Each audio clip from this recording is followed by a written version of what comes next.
বন্ধুরা, আজকের ভিডিওর বিষয়বস্তু হলো জুন মাসে জবা গাছের পরিচর্যা। জুন মাস মানে বর্ষার আগমন শুরু হয়ে গেছে, তাই বর্ষাকাল আসার আগে এই জুন মাসে জবা গাছগুলোর কিছু বিশেষ পরিচর্যা করতে হবে।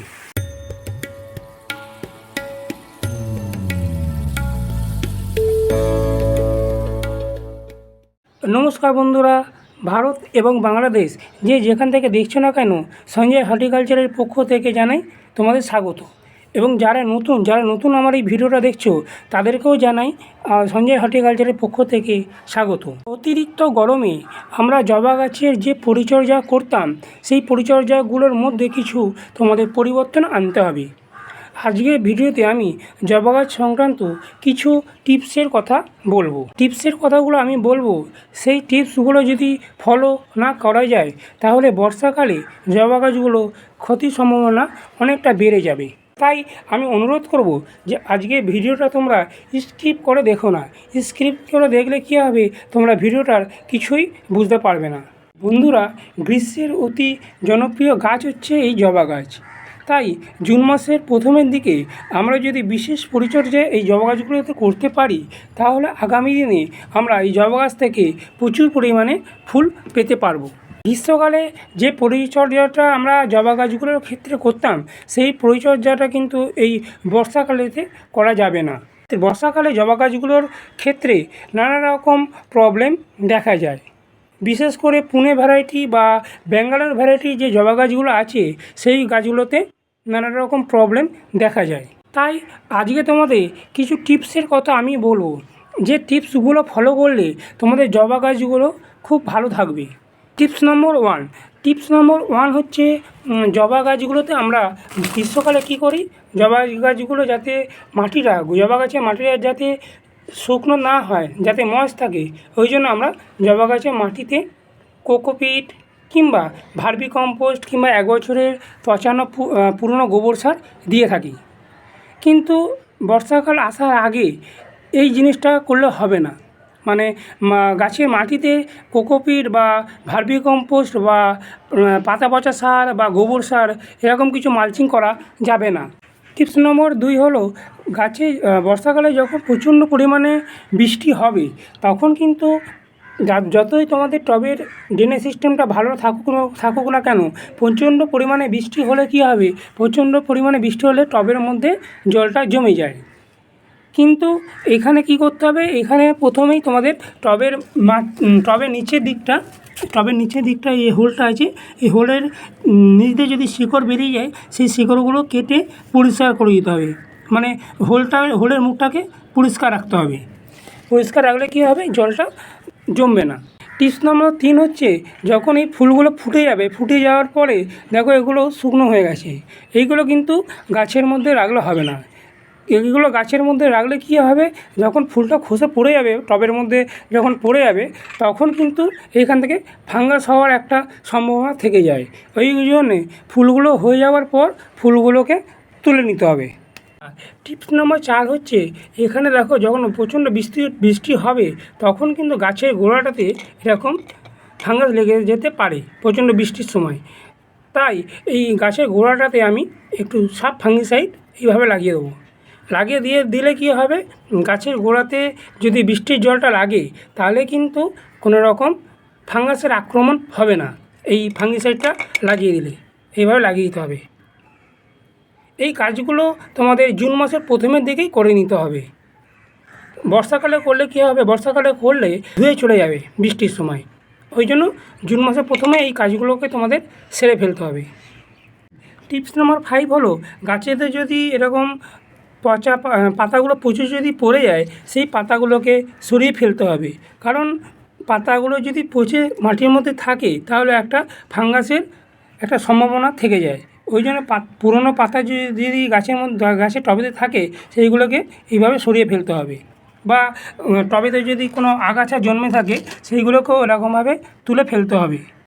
টিপস নম্বর 6টা হচ্ছে খুবই ইম্পর্টেন্ট, কারণ জবা গাছগুলোতে এই বর্ষাকালেতে কিছু আয়রনের ঘাটতি লক্ষ্য করা যায়। কারণ প্রচণ্ড পরিমাণে বৃষ্টি হওয়ার ফলে পাতাগুলো একদম ফ্যাকাশে হলুদ কালারের হয়ে যায় এবং মাঝখানে শিরাগুলো দেখা যায়। এটা হয় তোমাদের আয়রনের অভাবের জন্য। আমার এই জবা গাছটাতে আয়রনের অভাব লক্ষ্য করা গেছে। তাই এই অভাব মেটাবার জন্য আমি ঘরোয়াভাবে একটা লিকুইড ফার্টিলাইজার তৈরি করে তোমাদের দেখাবো। সেই লিকুইড ফার্টিলাইজারটা তোমরা যদি মাসে 2বার দিতে পারো তাহলে গাছগুলোতে, জবা গাছগুলোতে, তাহলে বর্ষাকালে কোনো রকম আয়রনের ঘাটতি লক্ষ্য করা যাবে না। টিপস নম্বর 7 হচ্ছে, আমি জবা গাছেতে বর্ষা শুরুর আগে একটা জৈব ভারী খাবার দেবো। যে খাবারটা দিলে গাছেতে দেখছো যে এরকম পাতাগুলো হলুদ হয়ে গেছে, এখানে যে পাতাগুলো সব হলুদ হয়ে আছে, ফুলগুলো ছোটো ছোটো হয়ে যায়, এই খাবারটা দিলে কিন্তু কোনো রকম প্রবলেম, এইসব প্রবলেমগুলো আর জবা গাছেতে দেখা যাবে না। নম্বর 8 হলো, গ্রীষ্মকালীন সব গাছগুলোই কিন্তু অ্যাসিডিক মাটি পছন্দ করে, কিন্তু অত্যধিক বৃষ্টি হওয়ার ফলে এই বর্ষাকালে গাছের মাটিটা অ্যালকালাইন হয়ে যায়, মানে হচ্ছে ক্ষারীয় হয়ে যায়।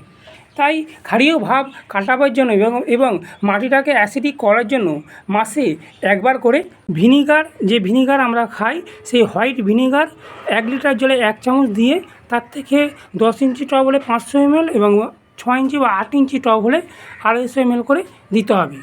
এবং ভিনেগার যদি না থাকে তাহলে কফি পাউডার 1 চামচ 1 লিটার জলে দিয়ে, তার থেকে 500 ml 10 ইঞ্চি টব এবং 8 ইঞ্চি বা 6 ইঞ্চি টবেতে 250 ml করে প্রত্যেক মাসে 1বার করে দিয়ে দিতে হবে। তাহলে মাটিটা তোমাদের অ্যাসিডিক হয়ে যাবে। টিপস নম্বর 9 হলো, তোমাদের বর্ষাকালের নানা রকম পোকামাকড়ের এই জবা গাছগুলোতে আক্রমণ হয়। ঘরোয়াভাবে আমি একটা পেস্টিসাইড তৈরি করব, যে পেস্টিসাইডটা গাছেতে দিলে মাসে 1বার করে গাছেতে কোনো রকম পোকামাকড়ের আক্রমণ হবে না। টিপস নম্বর 10 হলো, এই জুন মাসে বর্ষাকালের ঠিক আগে একটা ভারী ধরনের খাবার গাছেতে প্রয়োগ করতে হবে। আর গাছের টবেতে খাবার প্রয়োগ করার আগে প্রথমে মাটিটাকে খুঁড়ে নিতে হবে, হালকা করে খুঁড়ে নিতে হবে। খুঁড়ে তারপরে খাবারটা আমি প্রয়োগ করব। ব্যাঙ্গালোর ভ্যারাইটি বা পুনে ভ্যারাইটি যেসব হাইব্রিড জবা গাছ আছে, সেই জবা গাছগুলোকে একটুখানি সেরে নিচে যদি রাখা যায় তাহলে কিন্তু গাছগুলো খুব সুন্দরভাবে থাকবে।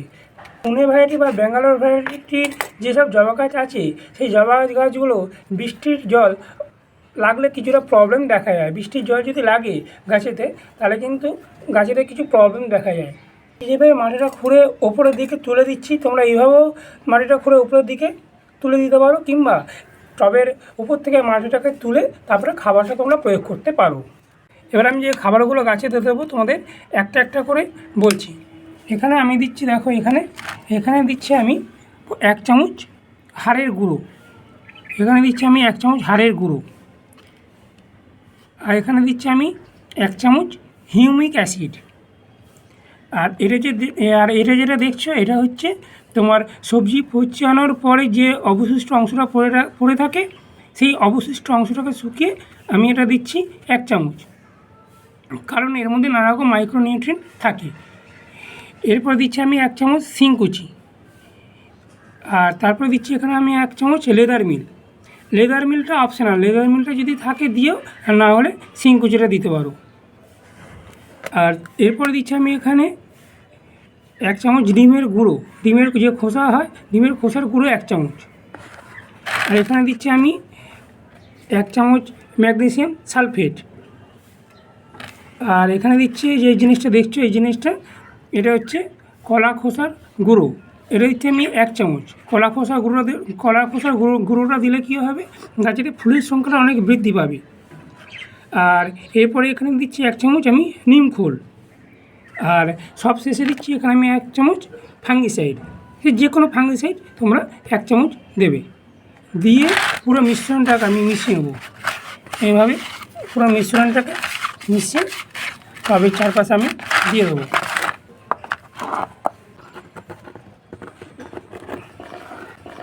টবের ধার বরাবর দিয়ে দিতে হবে, একদম ধার বরাবর। আমি যেরকম করে দিচ্ছি এইভাবে ধার বরাবর দিয়ে দিতে হবে। দিয়ে দেওয়ার পরে তারপরে মাটিটাকে এইভাবে চাপা দিয়ে দেবো। খাবারটা দিয়ে দেওয়ার পরে তারপর আমি এর উপরে এই যে দেখছো এখানে এই জিনিসটা দিয়ে দেবো। এটা কি এবং এটার কি কাজ করে সেটাও আমি বলে দিচ্ছি। এটা হচ্ছে খাবার সোডা। আমাদের ঘরেতে সবারই প্রায় এরাই জিনিসটা থাকে, খাবার সোডা বা বেকিং পাউডার। এটা আমি ঠিক এই যে আইসক্রিম যে খাই, সে আইসক্রিমের 1 চামচ আমি টবের চারপাশে ওপরে দিয়ে দেবো এইভাবে। বেকিং সোডাটা দিলে কী হবে, বেকিং সোডাটা দিলে গাছেতে এই বর্ষাকালে নানা রকম পোকামাকড়ের আক্রমণ হয়। এই বেকিং সোডাটা দিলে এই পোকামাকড়ের আক্রমণটা হবে না। তবে দিতে হবে কিন্তু খুব সামান্য পরিমাণে। এরকম যে আইসক্রিমের যে চামচ আছে, ওই চামচের 1 চামচ খাবারটা দিয়ে মাটিটা চাপা দেওয়ার পরে তার উপরে এইভাবে ছড়িয়ে দিতে হবে। আর তোমাদের কাছে যদি বেকিং সোডা না থাকে তাহলে তোমরা এই জিনিসটা দিতে পারো। এরকম নীল কালারের দেখতে হয়, এটা হচ্ছে থাইমে। এটা মাটির ওপরে দিয়ে দেবে। এটা বর্ষাকালে যেসব কেন্ন, কেঁচো, শামুক এইসবের আবির্ভাব হয় মাটির ওপরে এবং গাছটা ক্ষতি করে, সেইটা এই জিনিসগুলো দিয়ে দিলে গাছেতে কোনো রকম পিঁপড়ে, পোকামাকড় বা কেন্ন, শামুক এইসব জিনিসগুলো গাছের টবের মাটিতে আসবে না। গাছে খাবারটা দেওয়ার পরে এরপরে ভর্তি করে জল দিয়ে দিতে হবে। বর্ষাকালে জবা গাছেতে আয়রনের প্রচুর পরিমাণে ঘাটতি দেখা যায়। দেখো এই পাতাগুলো তোমাদের খুব কাছ থেকে দেখাচ্ছি। দেখো পাতাগুলোর মাঝখানের শিরাটা দেখো বেরিয়ে গেছে এবং পাতাটা কিরকম হলদে হয়ে গেছে এবং শিরাগুলো সব বেরিয়ে গেছে। এটা হচ্ছে আয়রনের ঘাটতির অভাবের জন্য হয়। তাই আয়রনের ঘাটতি পূরণ করার জন্য আমি একটা জৈব ফার্টিলাইজার তৈরি করেছি। এখানে দেখছো, এখানে 2 রকম ফার্টিলাইজার আমি তৈরি করেছি। এখানে এটা হচ্ছে তোমাদের আমরা যে চা খাই, সেই চায়ের পাতা নিয়েছি আমি 250 ml জলেতে 1 চামচ দিয়ে একদিন এটাকে আমি ভিজিয়ে রেখেছিলাম। চায়ের পাতাটা দিলে গাছেতে নাইট্রোজেনের ঘাটতি সেটা পূরণ করবে।